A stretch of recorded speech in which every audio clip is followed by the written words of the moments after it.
시청자 여러분 안녕하십니까. 경남 지역 이슈를 심층 분석하는 헬로 이슈 토크 시작합니다. 지난주 참 많은 정치 사회권 이슈가 있었습니다. 그중 경남 지역에서 발생한 불미스러운 교육계 성폭력 사건이 여전히 지역민들의 관심을 받고 있는데요.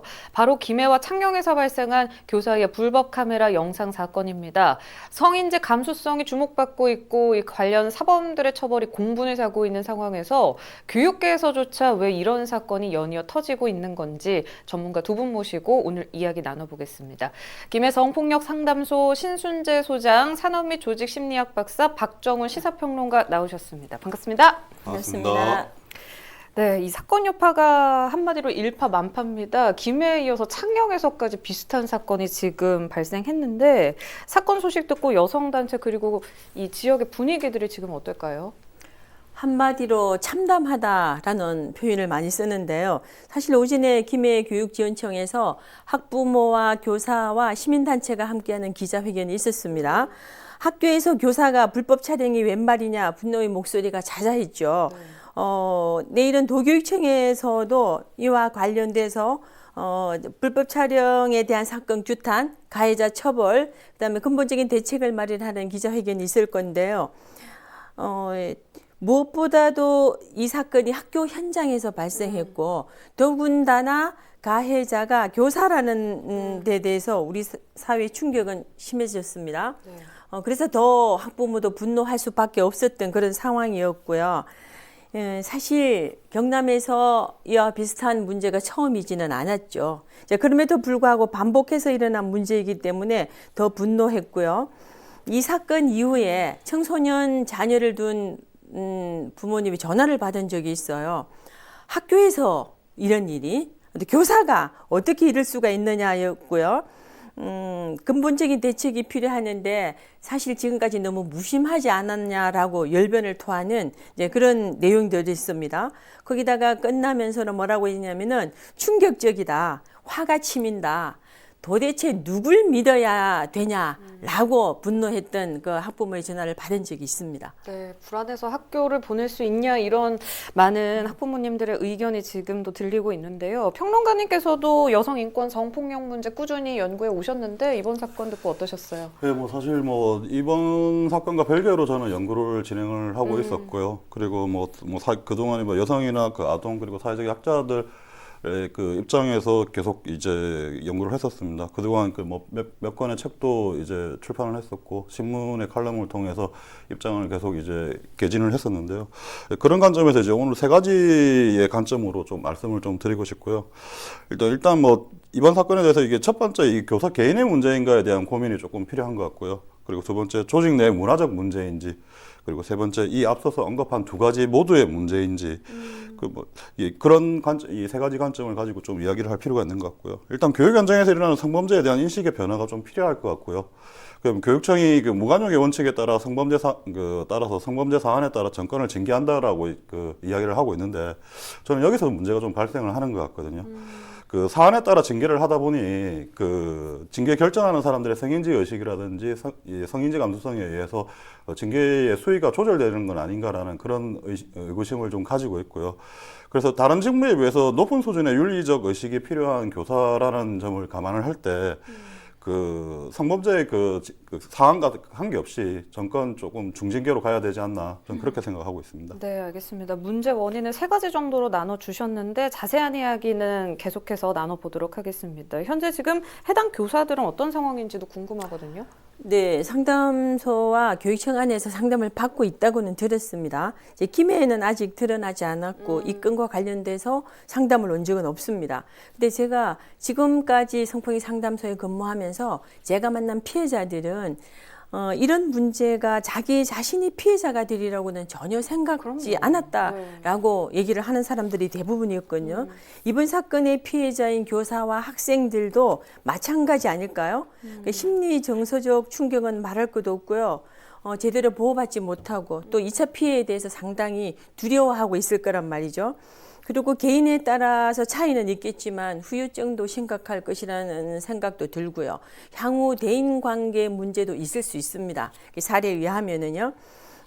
그래서 저는 이번 기회에 지역의 교육청에 부탁드리고 싶은 것은 이런 문제가 발생한다면은 즉각 외부 전문가에게 연계해서 피해자가 고립되지 않고 제대로 보호를 좀 받을 수 있으면 좋겠고요. 지체하지 말고 빠른 연계가 우선이 돼야 된다는 얘기죠. 네. 그다음에 그 철저한 진상 조사와 엄중한 처벌은 피해자의 회복에도 상당한 영향력을 미칩니다. 이제 그러기 때문에 우리가 피해자의 입장에서 생각하는 문제가 조심스럽게 좀 대두되는 문제인데요. 쉽게 말하면은 누리꾼이나 주변 사람들의 생각들도 이번에는 좀 더 많은 고민이 있어야 된다라고 생각해요. 그 피해자가 누구인지는 궁금해할 필요가 없는 거죠. 그래서 피해자에게 대한 비난이나 책임을 묻는 일은 없어야 되고요. 이러한 문제는 전적으로 가해자에게 책임을 물어야 하는 거라고 생각합니다. 네, 성범죄 관련해서는 이렇게 단체들이 숨기기에 급급한 그런 태도가 좀 아쉽게도 느껴지는데요. 이렇게 경악스러운 일인데도 불구하고 이번 사건이 크게 이례적인 일은 아니지 않습니까? 교원들의 성폭력 문제가 뭐 꾸준히 제기돼 왔고 또 이번에 수면 위로 올라온 건데 그렇다면 잠재적으로 또 발생할 수 있는 그런 요소들이 지금 교육계에 깔려 있다 이렇게 봐야 될까요, 저희가? 뭐 안타깝지만 그렇게 보는 게 현실적이지 않을까라는 생각을 좀 가지고 있고요. 그래서 잠시 언급했었지만 단순히 교사 개인만의 문제로 보기에는 다소 설명한 부분들, 설명을 하기에 조금 부족한 부분들이 좀 있어서 산업심리학자 버다나 레비어가 이제 이야기하기로는 성희롱에 대한 조직이 어떤 태도를 가지고 있는지에 따라서 조직이 성희롱을 조장을 할 수도 있고 그리고 심화시킬 수도 있고 확대시킬 수도 있다라고 이렇게 이론적으로 조장을 하고 있거든요. 따라서 저는 이제 개인의 왜곡된 성인지 감수성의 문제가 있지만 조직이 성범죄에 대하는 태도에 따라서 태도인 조직 문화가 함께 결합해서 만들어낸 문제가 아닌가라는 의구심을 좀 가지고 있고요. 혹시 기억하실지 모르겠는데 2017년도에 경남에 상당히 특이한 성폭력 사건이 하나 있었습니다. 가해자가 여성이었던 적이 한 번 있거든요.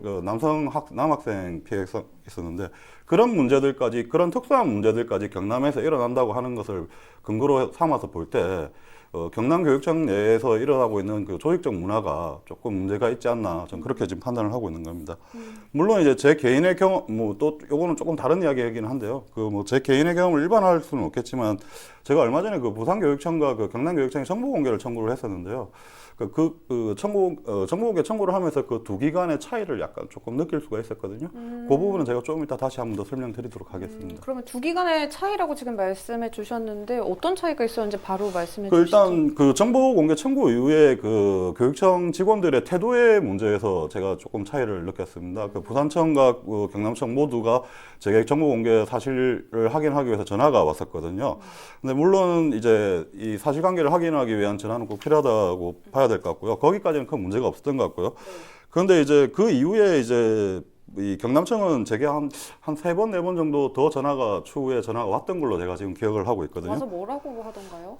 이게 단순히 이제 전화가 온 게 문제가 아니라 정보 자체를 공개하는 것을 많이 꺼려하고 그리고 약간 고압적인 태도를 유지를 하시는 거에 대해서 조금 제가 그런 판단, 이 조직에 문제가 있지 않냐라는 판단을 이제 가지게 된 겁니다. 네, 경남교육청이 정보 공개를 좀 꺼려하는 것 같이 느끼셨다고 말씀해 주셨는데 어떤 자료길래 정보 공개를 좀 꺼려하셨나요? 제가 지금 2020년을 기준으로 해서 최근 5년간 성폭력 교사의 징계 건수에 대해서 지금 정보 공개를 청구를 했었고요.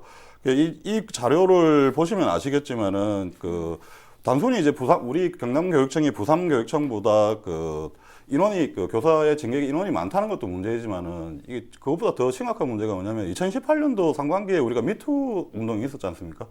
그 이후에 부산교육청은 징계 건수가 지금 줄어들고 있거든요. 확연하게 줄어들고 있는데 문제는 이제 경남교육청은 그 이후 2018년 이후에 2018년에 4건 그리고 2019년에 7건 2020년에 4건인데 올해 상반기 기준이기 때문에 이번에서 발생한 2건을 포함한다면 6건이 되는 거지 않습니까? 오히려 2018년 이후에 이 지금 미투 운동이 일어난 이후에도 지금 문제가 계속 지속적으로 일어나고 있다는 거거든요. 이런 부분에 대해서는 조금 고민을 해봐야 되지 않나 저는 그렇게 생각을 하고 있습니다. 네, 그러니까 미투 이후에도 징계 건수가 늘어났다는 거는 범죄가 늘어났다는 건데 부산은 감소한 반면 경남은 이제 늘고 있다 이렇게 또 말씀을 해주셨습니다. 네, 소장님 방금 이제 성범죄 징계 관련 수치 평론가님께서 말씀해 주셨는데 이 자료가 의미하는 게 뭐라고 생각하시는지. 좀 놀라우네요. 성범죄 건수가 학교 현장에서 생각보다 많다는 게 놀랍고요. 우리가 교육자라고 해서 너무 믿고 있었던 건 아닌가 하는 그런 생각마저도 들어요. 사실 이번에 경남에서 발생한 이 사건은 성폭력 범죄의 특례법 제14조에 해당하는 중대한 범죄입니다. 학교 현장에서 교사에 의해서 발생한 사건이고요. 이렇게 된다면은 실제로 학생들의 학습권과 동료 교사들의 노동권이 제대로 보장되지 못하고 있다는 것을 증명해 주는 이런 문제인 거죠. 네. 그렇다면은 우리 사회는, 우리 학교는 결코 안전하다고 할 수가 없는 겁니다. 그래서 이번 기회에 각성하고 근본적인 재발 방지 대책이 있어야 되는데요. 비율로 본다면은 인근 부산시보다도 경남이 더 심각하다는 걸 알 수 있는데 사실은 앞에서 살짝 언급했던 것처럼 몇 년 전에도 이런 유사한 사건이 발생했었습니다. 근데 그때 경상남도 교육청에서는 앞으로는 절대 이런 일이 반복되지 않아야 된다고 약속을 했고요. 그렇게 진행했음에도 불구하고 또다시 경남에서 그것도 연이어서 발생했다는 데 대해 문제인데요. 이번에야말로 근본적인 대책이 시급합니다. 알겠습니다. 이렇게 교사들의 성범죄가 그 빈번해지기도 하고 또 그 범행이 다양해지기도 하고 있습니다. 그 이유가 어디에서 찾을 수 있을 거라고 보세요? 참 어려운 문제인 것 같습니다. 과거 같은 경우는 이제 정신분석학적 관점에서 볼 때 개인의 문제로 많이 치부를 했었거든요. 근데 이제 현재의 그 연구 결과들을 보면 조직의 문제도 그 사회 전반적인 그 문화나 그 주변 여건에 그 영향을 받는다라고 이야기를 하고 있습니다. 단순히 그래서 이제 왜 늘어났는가, 이유가 뭔가 말하기 곤란할 정도인 것 같고요. 개인과 이제 조직의 문제가 전반적으로 저는 있지 않나라고 생각을 하고 있고요. 단지 이제 한 번 더 말씀을 드리지만 교사는 그 다른 직무나 직업에 비해서 높은 수준의 윤리의식과 그리고 성인지 감수성이 필요한 직업이라고 저는 생각을 하고 있거든요. 그러기 위해서 이제 교육청뿐만 아니라 교사 개인의 노력도 아마 필요할 것 같고요. 그리고 이제 저는 무조건 이제 여기에 조금 이제 전제하고 싶은 게 하나 있는데 무조건 교사들이 문제다라고 이렇게 몰아가기보다는 과연 이제 교사들이 교육을 할 수 있도록 우리가 또 환경을 만들어 주었는가에 대한 문제도 조금 생각을 해볼 필요가 있다고 봅니다. 높은 수준의 그 직무 몰입을 만들어내기 위해서는 그 직무 환경도 상당히 중요한 요인이거든요. 그래서 이제 교사의 직무 환경이 어떠한지에 대한 조사도 선행될 필요가 있다고 저는 보고 있고요. 그 후에 정말 교사 개인의 문제인지 조직 내부의 조직 문화가 문제인지 아니면 개별 학교장들의 그 리더십의 문제인지 아니면 교육감의 리더십의 문제인지를 따져볼 필요가 있다고 저는 생각하고 있습니다. 알겠습니다. 참담합니다. 이런 얘기를 한다는 것 자체가 교육계 전반적으로 성인지 감수성 교육이 제대로 잘 이루어지고 있는지 이거를 또 짚어볼 시점이 아닌가 싶은데 제대로 좀 교육을 해야 될 것 같아요. 어떠세요? 네, 맞습니다. 그래서 기자회견에도 경남에 소재한 전 학교의 교사와 학생들에게 디지털 성폭력 예방 교육과 성인지력 향상을 위한 교육을 실시하라고 요구를 했는데요. 학생도 교사도 안전한 생활을 원합니다. 당연히 학교 생활은 그래야 되죠. 더군다나 교사의 입장은 우리 사회의 지도자에 속하고요. 학생들에게는 몸이 되어야 되는 위치인 거죠. 그리고 다른 어떤 조직보다도 학교가 성인지 감수성이 뛰어내야 되는 이유는 성년인 교사와 미성년인 학생이 함께 공존하는 조직이잖아요. 그다음에 이런 조직 안에서는 더욱더 수평의 관계로 서로가 서로를 존중하는 문화가 정착되어야 된다라고 생각을 하고요. 결국은 남자다 여자다 여학생이다 남학생이다가 아니라 인간으로서 함께하는 조직이죠. 김해 사건에서는 이 교사가 예전에 근무하던 곳에서 화장실이나 샤워실에서 찍은 불법 촬영한 영상이 무더기로 발견되었다. 또는 방대한 양이라든가 이런 보도가 나왔습니다. 가르침과 배움이 있는 학교 현장에서 절대로 있을 수가 없는 일이잖아요. 그리고 교사의 신부님에도 이런 문제가 발생했다는 것은 교사가 학생에게 또는 동료 교사에게 인격체로나 대한 것이 아니라 비인격체로 성적 대상으로 대했다는 것을 알 수 있는 거죠. 인격체의 만남이 되지 않았다는 것을 여실히 증명해 주는 그런 사례입니다. 그래서 지속적인 의식 교육이 요구되고요. 정말 교육이 시급합니다. 네, 교육이 필요하다고 저희가 이렇게 이야기를 하지만 또 교육을 했다 안 했다 보여주기식으로 이제 앞으로 가지 않게끔 좀 더 철저한 관리, 네, 구체적인 근본적인 개선을 위한 방안 마련이 필요해 보일 것 같습니다. 네. 그리고 앞서 평론가께서도 개인의 문제, 뭐 교육청 그 조직 내부의 분위기 이런 거를 언급해 주셨는데 일단 교육청 책임론에서 볼 때요 원인을 지금 박종훈 교육감의 리더십 부족 말씀해 주셨듯이 그런 입장 그리고 교육계 인력 관리 시스템 문제라는 입장 주로 이렇게 두 가지로 나뉘거든요. 네, 뭐 일단 그 두 가지가 다 섞여 있는 게 아닌가, 혼재되어 있는 상태가 아닌가라는 생각을 좀 하고 있고요. 그리고 그 아까 이제 소장님께서 말씀하셨다시피 이 학교 현장에서 그 교사들의 성인지 감수성이 정말 중요한 이유가 이제 청소년들이 발달 과정상에 교사는 롤 모델이 되어주는 사람이거든요. 네, 그런 점에서 볼 때도 상당히 그 높은 수준의 성인지 감수성을 아마 요구할 거라고 저는 생각하고 있고요. 어떤 하나의 요인이 문제가 하나의 요인이 문제가 됐다라고 말하기에는 조금 곤란하지 않을까라는 그런 생각도 좀 가지고 있습니다. 뭐 일각에서는 뭐 교사 임용 전에 뭐 걸러낼 수 있는 시스템을 도입을 해야 된다라고 말씀도 하시고 계시고요. 그리고 또 어떤 또 일각에서는 교육감의 리더십이 문제가 아니냐 뭐 이런 말씀도 하시는 분도 계시고요. 근데 저는 이 모든 게 지금 다 종합적인 문제를 가지고 있다라고 좀 생각을 하고 있는 거거든요. 뭐 교사 임용 시스템에 대한 적극적인 변화도 지금 검토할 필요가 있다고 생각되고요. 그리고 개별 교사들에 대한 성인지 감수성을 높이기 위한 질 높은 수준 높은 교육도 필요하다고 저는 생각을 하고요. 그리고 조직 내의 인식을 변화시키기 위해서라도 개별 단위의 학교장들의 리더십도 분명히 필요할 것 같고요. 그리고 인적 자원의 그 관리를 총책임을 하고 있는 교육감의 리더십도 분명히 필요할 것 같다라는 그런 말씀을 좀 드리고 싶고요. 그 문제는 이제 현재 이 교육감이 조금 강력한 이제 의지를 가지고 이번이 마지막이라는 생각을 가지고 정말 좀 이 사건에 임했으면 하는 그런 생각을 좀 가지고 있습니다. 네, 알겠습니다. 누구의 책임이다 딱 책임 소재를 몰아가기보다 전체적인 검토를 할 시점이다 이렇게 네. 해석을 하도록 하겠습니다. 네, 지금까지 교사들의 성범죄 원인 책임 소재에 대해서 저희가 이야기를 쭉 나눠봤는데 이제 피해를 입은 학생들과 여성 교원들을 저희가 짚어봐야 될 것 같습니다. 이번 사건으로 상담소에 상담 요청하는 분들이 꽤 많을 것 같은데요. 상황이 어떤지도 궁금하고 어떻게 상담이 진행돼서 솔루션을 내려주고 계신지. 예, 김해는 아직 이것과 관련돼서 상담이 들어온 건 없습니다. 근데 그 보도에 의하면 도교육청에서 얘기는 불법 카메라가 발견된 시점에 학생들은 원격 수업을 진행 중이어서 학생들의 피해는 없을 것으로 파악된다라고 했어요. 정말 뭐 저는 김해 사람으로서 그 말을 믿고 싶지만 그렇다고 해서 이 학교의 학생들이나 교사들은 이미 심리 정서적인 충격에 대해서도 대비해야만 합니다. 그래서 현대 상담소의 역할은 성폭력 예방 교육이나 캠페인 이런 것들 하지만 이런 그대로 상담소이잖아요. 그럼 상담을 해야지만이 피해자의 눈높이에 맞는 지원이 이루어질 거죠. 의료 지원, 법률 지원 등으로 이어져 가는데 치유 프로그램도 병행해서 하고요.